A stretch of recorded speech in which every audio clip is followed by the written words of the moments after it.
Hello everyone, it's Kelvo yet again, and I'm here to talk about this time Moon Knight. Uh, Moon Knight is one of my favorite superheroes. He is extremely near and dear to my heart. Uh, it's crazy that they're actually doing it in the MCU and something that is very much a universe and a franchise that is very much PG-13, and this series suffers a little bit because of that. It's not allowed to do things that you are familiar with if you've read the comic books, and this is very much, at least this season, since we know that we're gonna be getting more seasons, at least one more season. We This season is very much an origin story for the character, and it's kinda not too interesting because the character is very well established already in the comic books, and some of the times they retell the story, but as is the nature of Moon Knight, you never know quite what is real. And most of the stories are treating with the character already being established. So just doing a whole season of origin story is kinda weird. It's not that much fun as it is when he's actually, the character that he almost is by the end of the series. But it's very much interesting the way that they have touched on everything. Moon Knight is always.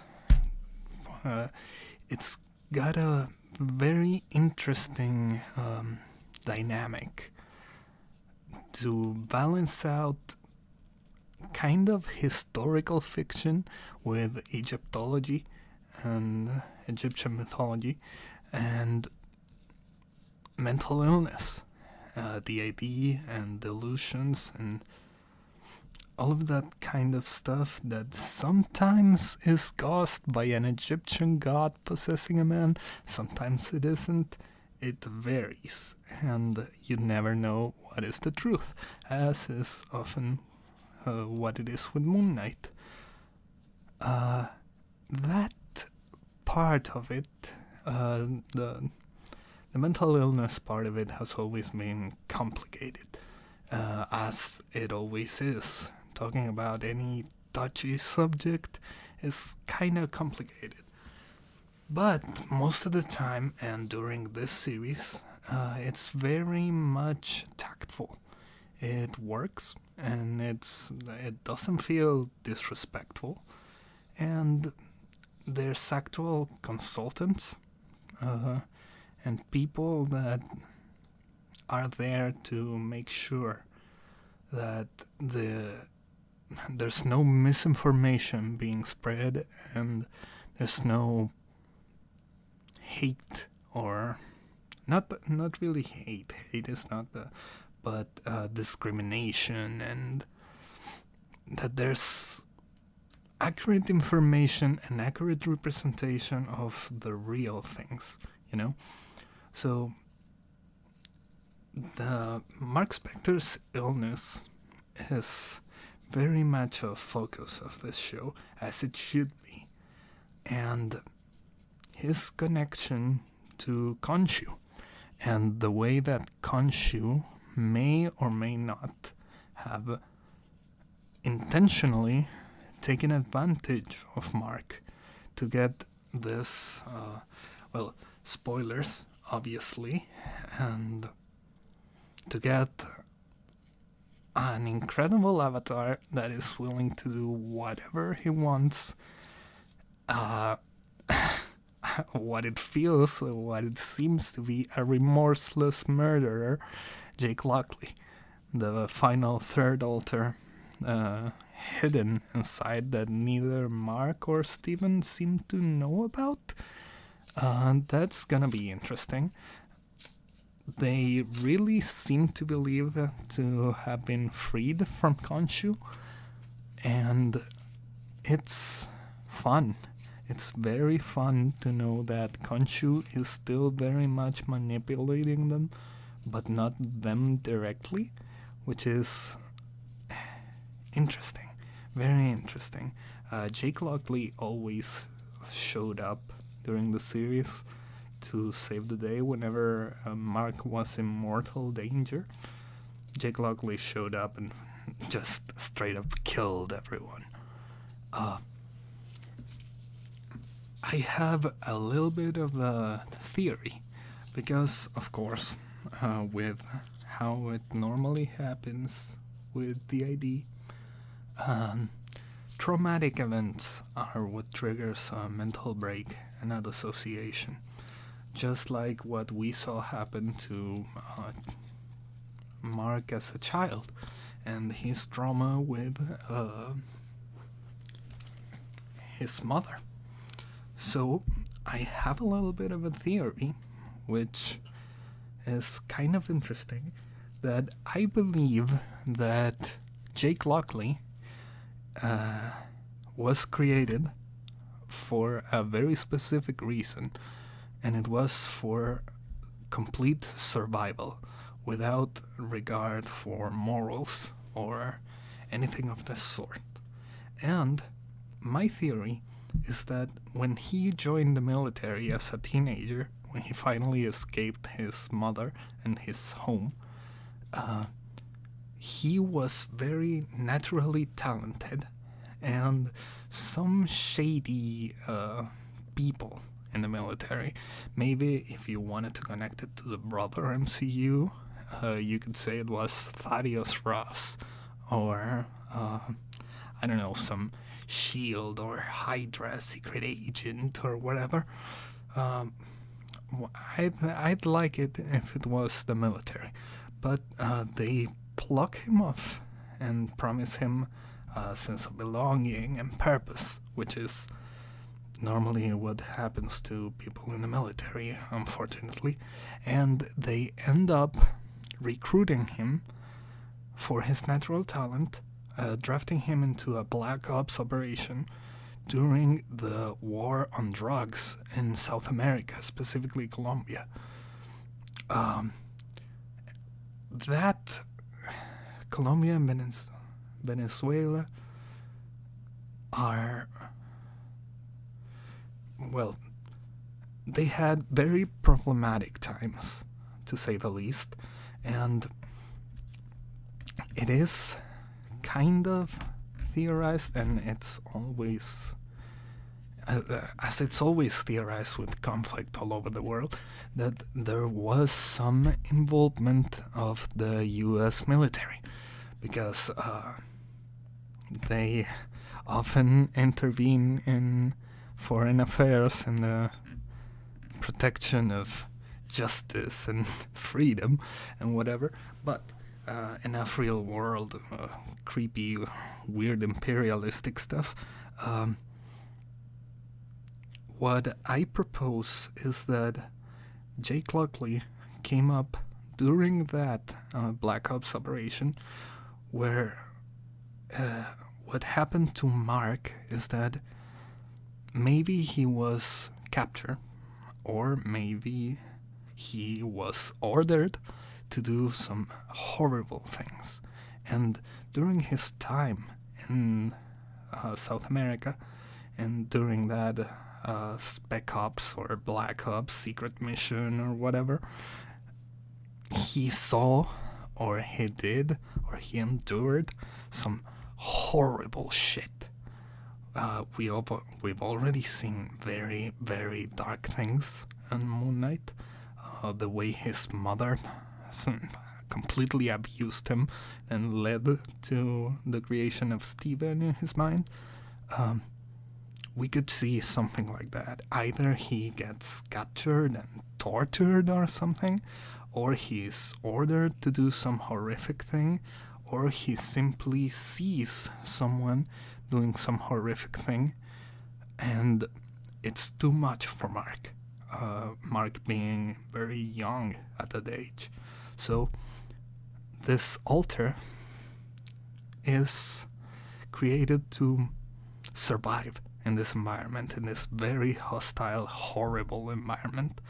And that is why Jake Lockley speaks in Spanish, because he was made to live in South America and blend in with the locals and communicate with the locals.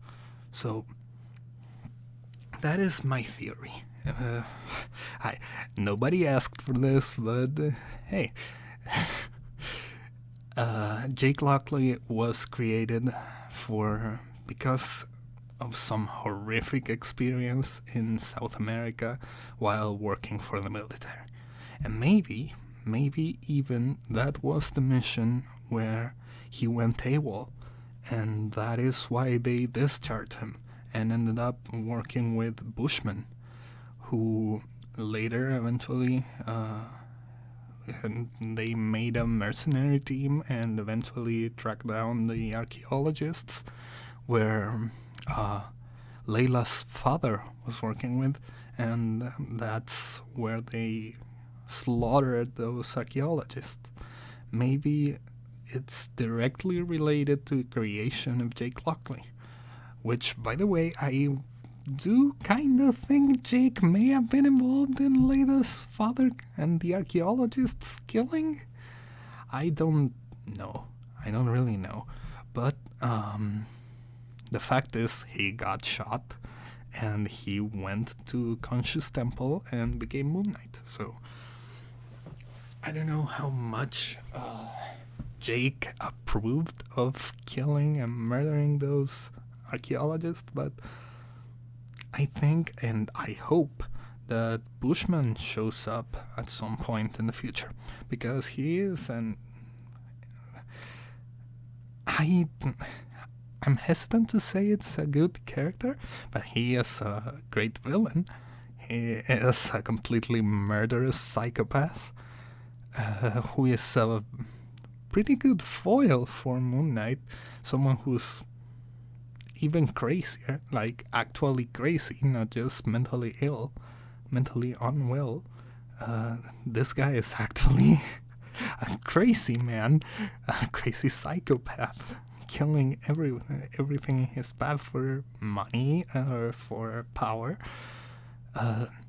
So it's gonna be interesting to see, I hope. And there's also his direct involvement in killing Layla's father.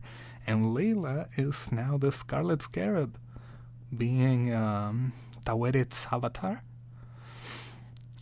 Gave her actual superpowers and that cool, her cool new getup with costume and everything, and the wings that are super cool. Some people may not like Layla. I think that, to me at least, she was at some points kind of an inconsistent character, but in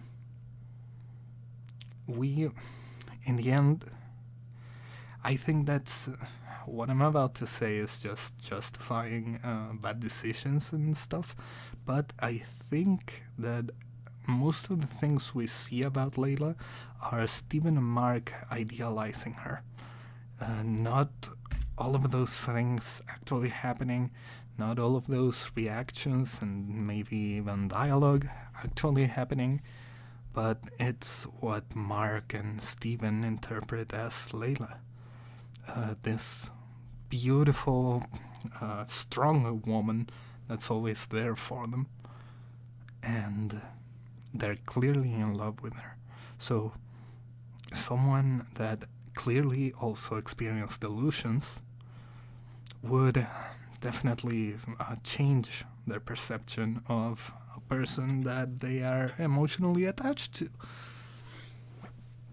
Now, to me, it's interesting that Harrow ends up dead, along with Amit, because Amit was bound to Hero's body, and it's interesting also to me that since apparently Amit is considered a god, which normally isn't, she's just a beast serving, and not really serving, but being useful to Anubis.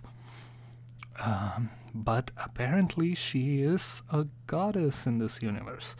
And the fact that Osiris, through his avatar, told Layla how to murder another god, that's it's kind of crazy. The fact that there is a spell that gods know to kill other gods is kind of crazy. Now, the Ennead was weird in this show. The Ennead were kind of corrupt and incompetent and inconsistent. They're supposed to be like gods, but they act like they act like idiots, honestly. And then the avatars get slaughtered, and that's it. We don't see anything on them. We never learn why they were so reluctant to judge Hero, and why for some reason Osiris's avatar was so buddy-buddy with him. I would have liked to see the other gods, but I understand. Alongside that, it's interesting how Heroes kind of just surrendered himself to what he believes in, and in the end just thought that Amit would kill him, and he accepted it because it's what he believed in. And it's interesting that he had been walking with glass on his shoes. That was the very first scene we saw in the series. As maybe some sort of penance to what he now feels is wrong. That was enjoying his service to Khonshu, enjoying killing people, and having Khonshu be an excuse to murder people, which is messed up and horrible. And I would understand if he finally realizes that it's wrong. But the way to repent is not killing more people. But that's the kind of skewed, deranged, extreme thoughts that most of the villains end up having. I liked him. The actor did a pretty good job playing like a cult leader, someone who's just spiritually distant, I guess. Like elevated and distant and cold, but at the same time like always manipulating everyone around them. It was good. I loved Steven.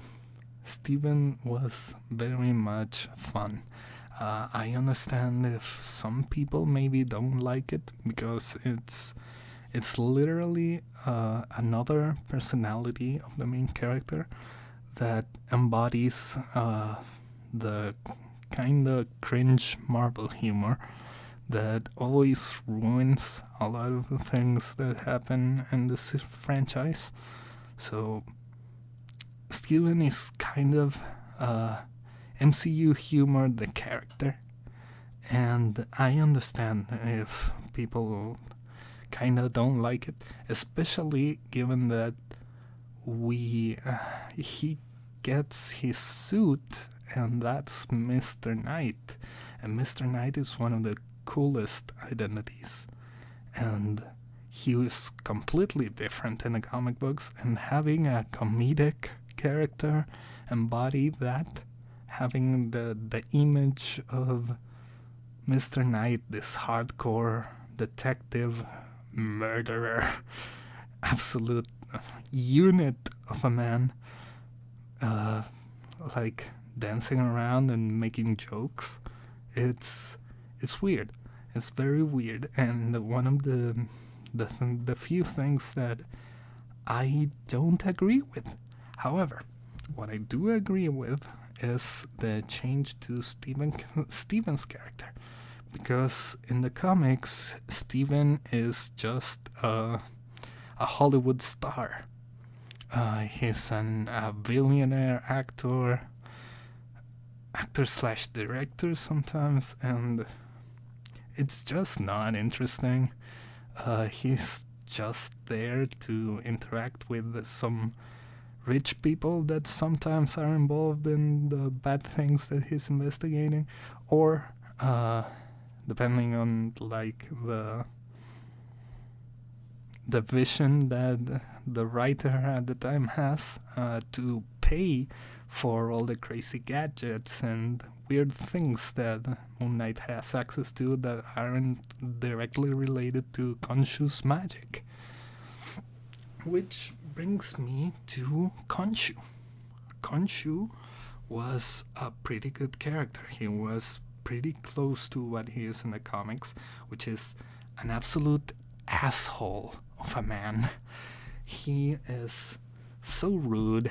He is so petty and so feels like an entitled child throwing tantrums every once in a while and thinking himself superior all the time. And I mean, it's kind of justified. He is a god, but he is a banished god, and nobody likes him. And that's kind of the point. And I'm excited to see more of Khonshu. I really liked the way he was depicted. The weird mummy wrappings kind of floating around him. The hair kind of like spider webs, cobwebs flowing out of him, the back of his skull. It was pretty nice. And during all of those early scenes that Steven was interacting and finally discovering that Khonshu was kind of real, those kind of horror scenes that Khonshu was a part of, they were pretty creepy, pretty fun. I like that aspect of Khonshu as this terrifying thing constantly in the back of your mind, abusing you, telling you to kill people, trying to justify his control over you. It's fun. It's terrifying. It's horrible, and it's meant to be. Moon Knight in general is meant to be one of these characters that shows to everyone that being a superhero kinda sucks.